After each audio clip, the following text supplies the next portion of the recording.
Welcome to Dual Realm Book Review YouTube channel. This week we're going to be talking about Scythe. Andy read the book, so I'll be asking her some questions and see if it's something I'm interested in reading. All right, Andy, go ahead and give us your review of the book, your star rating, and any little blurb. Scythe is, I gave it 5 stars. I absolutely loved the book. I read it in like 2 days, which is very fast for me. With 4 kids, I don't read a You lot. don't get a lot of time. It was hard to put down. I will say, let's see. It is about, there's 2 main characters. They are apprentice Scythes. And going through training and learning the job of being a Scythe. It's okay. So I'll start. Are you good? Yeah. You ready for your questions? Okay. Mm-hmm. So is it more a post-apocalyptic style world, or are we looking at more of a utopian style? It is more of a utopia. It is a utopia world, in that the job of the Scythes is actually killing people because nothing else kills people. Okay. Where they've cured all the disease, there's no famine. It's kind of a perfect world, except for overpopulation. You know what? It's giving me the Giver vibes. A little bit. Yes, yes, it is definitely along those lines. So if you really enjoyed The Giver, this book is probably something you would enjoy too. Okay. How's world building? The world building is not extensive. It's not complicated. Really just the explanation of the level of technology at this point. In order to eliminate disease and famine and hunger and... Yeah, that's really all the world building there is, other than the development of this Scythe program, which you learn about through the 2 main characters as they are learning about the organization being apprentices. Okay. So now I just forgot what my question was. Would you say this is more fantasy or sci-fi? Ooh, I would definitely put it more in sci-fi realm. There's no... That's kind of what I was thinking, the way you were talking about it. There's no magic, there's no dragons. It's all science and technology driven, really, in the world. So yeah, I definitely put it more in sci-fi. What about character versus plot driven? Which would you say drives it along more? It is more plot driven, but you're definitely seeing the 2 main characters growing, developing, as they move towards being full Scythes.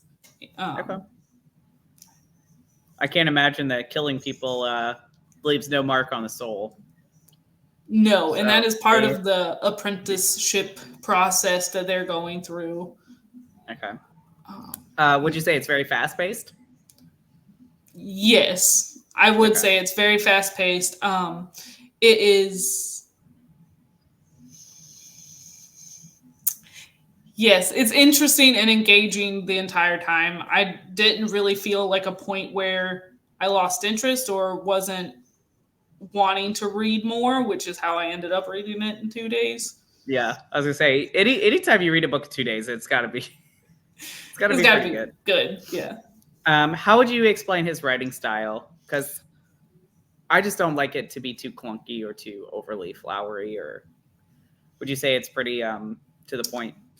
It is not flowery. I would say probably the opposite, really, is that it was not a lot of like unnecessary descriptions, or definitely way more to the point. Okay.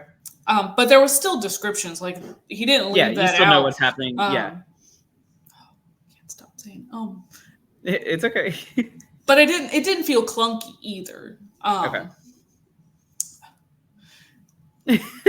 Now that I mentioned it, I know. Now all I think about is saying would you say this is more YA or new adult or adult? I would definitely put it in the YA category. So Okay. aside from the fact that they are killing people, and that's kind of the main premise of the book, that's the only thing that really keeps it being in YA. Because I would even put like my oldest, so Liam, being able to read this in maybe a couple years. Okay. It is really just that main thing that I would say probably I would put the age at like 13, 14, 15, maybe a more mature 13-year-old. Okay. Somebody who can handle The death. or, yes. It isn't really super gruesome. I didn't don't remember. It wasn't Empire of the Vampire. It wasn't like Well, I imagine it's not. No. It's not trying to be gory. No, it wasn't trying to be gory. Or overly descriptive in the bloodiness.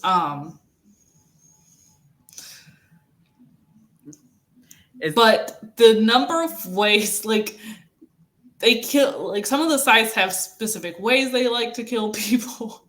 Oh, okay. So it's kind of like a serial killer. A little bit. Because but it's like their duty to be serial killers. So it's like it's their job in this utopia. Yeah. And some of them, the good ones, take their job very seriously. And some of them try to mimic natural death. So some of them would choose like teenagers who had a propensity to drink and drive and do things they shouldn't. Okay. It sounds really interesting. So you kind of have me hooked on reading it. Anything else you would tell a potential reader? This is definitely like a political machinations type of read. And definitely more of a like thought-provoking in that like if we did solve all the world's problems, we'd just be creating more problems for ourselves. Yeah. If we could live forever. What would be our new problems? Yeah. If you could live forever, like there's really a reason like why humans don't. Yeah, there is a reason humans don't. All right. Any last thoughts? I kind of cut you off there. Nope. Read it. Have you read the second one or third one yet? I haven't yet. It's on my Kindle. I'm trying to get through all my library holds that came up all at the same time. All right. Well, like and comment if you've read Scythe, if you plan on reading Scythe, or if you want to know something else about it. Andy will respond to your comments. Thanks, guys.